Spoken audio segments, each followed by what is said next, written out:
Lecture du livre du prophète Amos. En ces jours-là, Amazias, prêtre de Béthel, dit au prophète Amos : Toi le voyant, va-t'en d'ici, fuis au pays de Juda. C'est là que tu pourras gagner ta vie en faisant ton métier de prophète.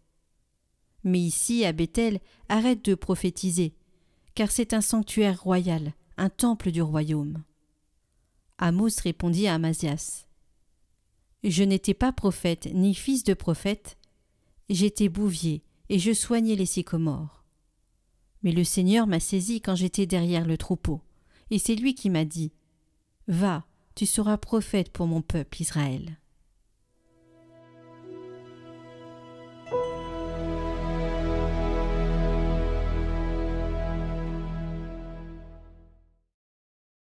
Fais-nous voir, Seigneur, ton amour et donne-nous ton salut.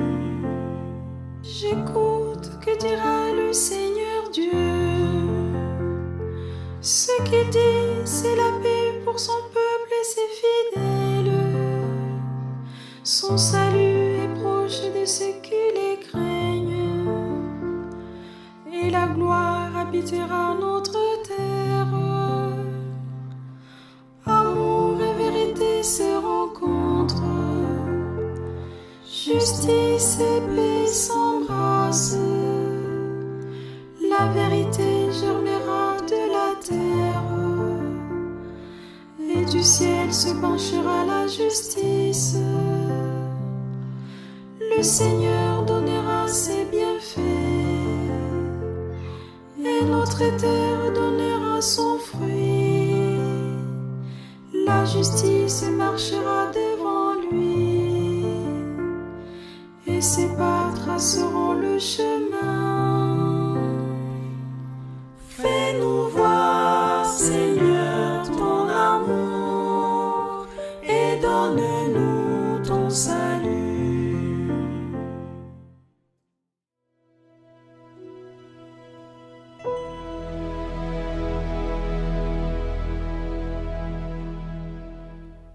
Lecture de la lettre de saint Paul apôtre aux Éphésiens. Béni soit Dieu, le Père de notre Seigneur Jésus-Christ. Il nous a bénis et comblés des bénédictions de l'Esprit au ciel dans le Christ. Il nous a choisis dans le Christ, avant la fondation du monde, pour que nous soyons saints, immaculés, devant lui dans l'amour. Il nous a prédestinés à être pour lui des fils adoptifs par Jésus le Christ. Ainsi il a voulu sa bonté à la louange de gloire de sa grâce, la grâce qu'il nous donne dans le Fils bien-aimé. En lui, par son sang, nous avons la rédemption, le pardon de nos fautes. C'est la richesse de la grâce que Dieu a fait déborder jusqu'à nous en toute sagesse et intelligence. Il nous dévoile ainsi le mystère de sa volonté, selon que sa bonté l'avait prévu dans le Christ, pour mener les temps à leur plénitude, récapituler toutes choses dans le Christ, celles du ciel et celles de la terre. En lui, nous sommes devenus le domaine particulier de Dieu. Nous y avons été prédestinés selon le projet de celui qui réalise tout ce qu'il a décidé. Il a voulu que nous vivions à la louange de sa gloire, nous qui avons d'avance espéré dans le Christ.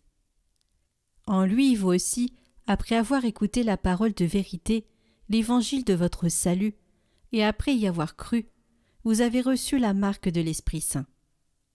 Et l'Esprit promis par Dieu est une première avance sur notre héritage, en vue de la rédemption que nous obtiendrons à la louange de sa gloire.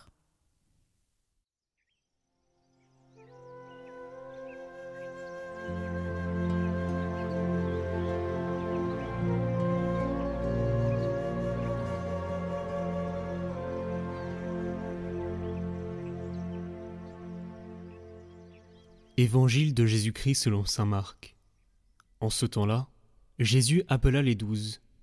Alors, il commença à les envoyer en mission 2 par 2. Il leur donnait autorité sur les esprits impurs, et il leur prescrivit de ne rien prendre pour la route, mais seulement un bâton, pas de pain, pas de sac, pas de pièces de monnaie dans leur ceinture. Mettez des sandales, Ne prenez pas de tunique de rechange. Il leur disait encore, quand vous avez trouvé l'hospitalité dans une maison, restez-y jusqu'à votre départ. Si dans une localité, on refuse de vous accueillir et de vous écouter, partez et secouez la poussière de vos pieds. Ce sera pour eux un témoignage. Ils partirent et proclamèrent qu'il fallait se convertir. Ils expulsaient beaucoup de démons, faisaient des onctions d'huile à de nombreux malades et les guérissaient.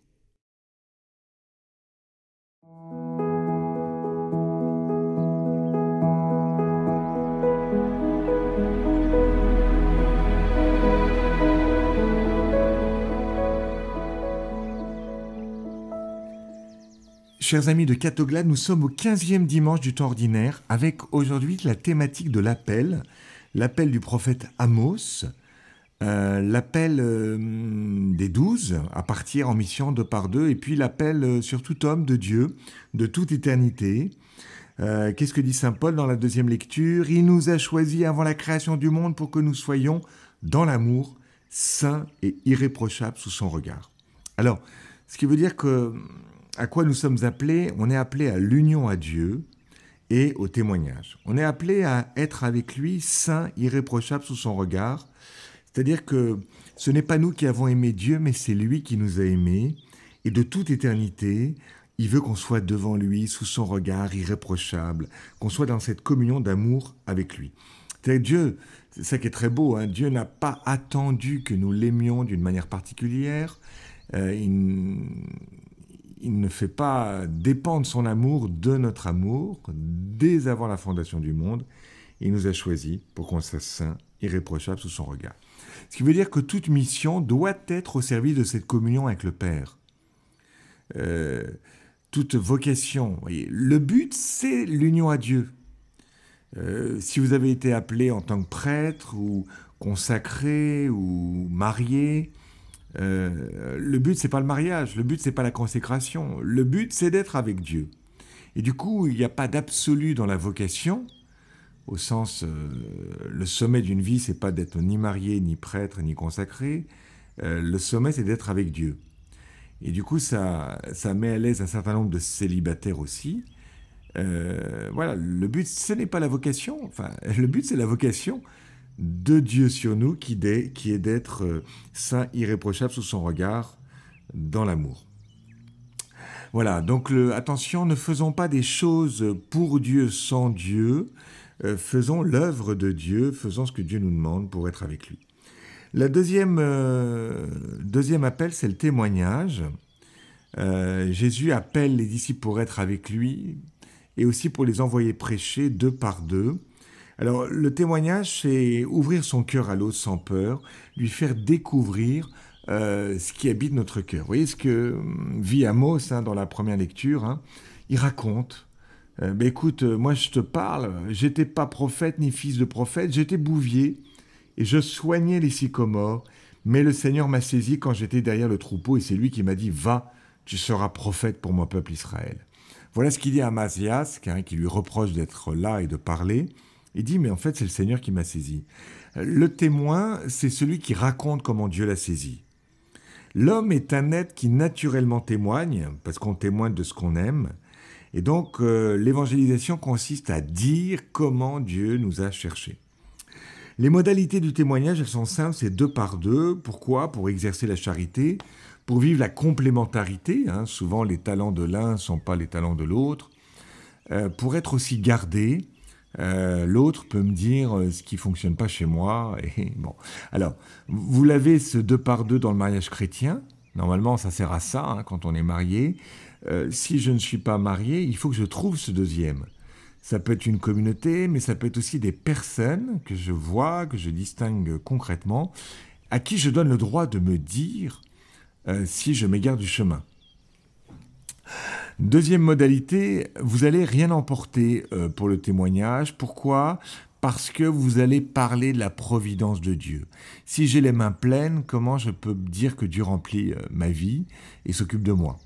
Une certaine pauvreté est aussi un témoignage. Et puis, je n'emporte rien pour recevoir de l'autre. Évangéliser, c'est pas déverser tout ce qu'on possède sur l'autre, c'est aussi accueillir ce que Dieu veut nous dire à travers l'autre. Alors, pourquoi l'appel est important? Je vais terminer par là, parce qu'il permet de passer l'épreuve. Vous avez vu, ce prophète Amos, en fait, il est très chamboulé, il est très chahuté par Amazias. Le prêtre de Bethel dit « Toi, le voyant, va-t'en d'ici, fuis au pays de Juda. » Bon. Et non, je ne veux pas partir, vous voulez me mettre dehors, mais non, je reste là. Bon. Qu'est-ce qui fait qu'on tient dans la mission? C'est qu'on est envoyé. C'est-à-dire qu'au moment de l'épreuve, on se dit, mais attendez, c'est pas moi qui ai cherché, hein. J'ai jamais désiré être curé de cet endroit, ou j'ai jamais désiré, je l'ai peut-être désiré, mais pas, vous voyez, pas comme quelque chose comme un politique qui va absolument, certains, vous voyez, avoir telle ou telle place. Non, j'ai reçu ma mission. Et donc, à un moment donné, si ça tourne, si c'est plus difficile, eh bien, je m'accroche à cet appel. Et puis, l'envoi permet de ne pas tourner en rond, hein. C'est important d'avoir une mission. Qu'est-ce que Dieu me demande, hein, pour que je sorte en quelque sorte un peu du ronronnement. Voilà. On est appelé à avoir des grandes missions qui parfois peuvent passer par des tout petits actes. Vous voyez, la petite Thérèse de l'Enfant Jésus, elle a une grande mission, c'est de prier pour les prêtres et de sauver les pécheurs, hein. C'est pour ça qu'elle rentre au Carmel. Et cette grande vocation de sauver les pécheurs, de prier pour les prêtres, va passer par de la toute petite voix, hein, par des gestes très simples, très pauvres. Bon. Voilà, mais c'est important, la mission, elle va orienter notre vie, un peu comme une lumière qui devient laser, et le laser, en fait, c'est une lumière qui est destinée à un endroit bien particulier, et pour ça qu'elle est très puissante, très forte. Et plus nous savons où nous allons, plus nous mettons nos forces dans un seul endroit, et moins nous sommes dans l'éparpillement, moins nous tournons en rond. Voilà, donc je vous rappelle, essayons de vérifier que toutes nos activités nous servent pour cette union à Dieu, et puis vérifions que notre témoignage est bien un témoignage de ce que nous vivons et pas des idées sur Dieu, et que nous vivons cette mission, pas tout seul, mais en communion avec d'autres.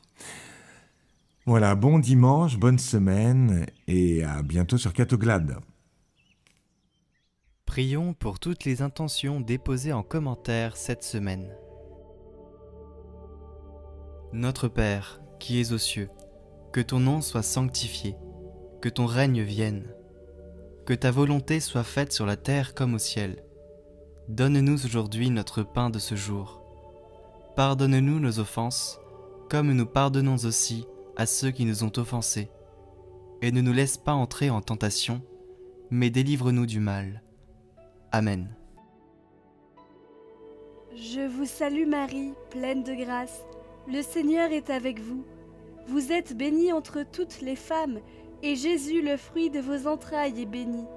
Sainte Marie, Mère de Dieu, priez pour nous pauvres pécheurs, maintenant et à l'heure de notre mort. Amen.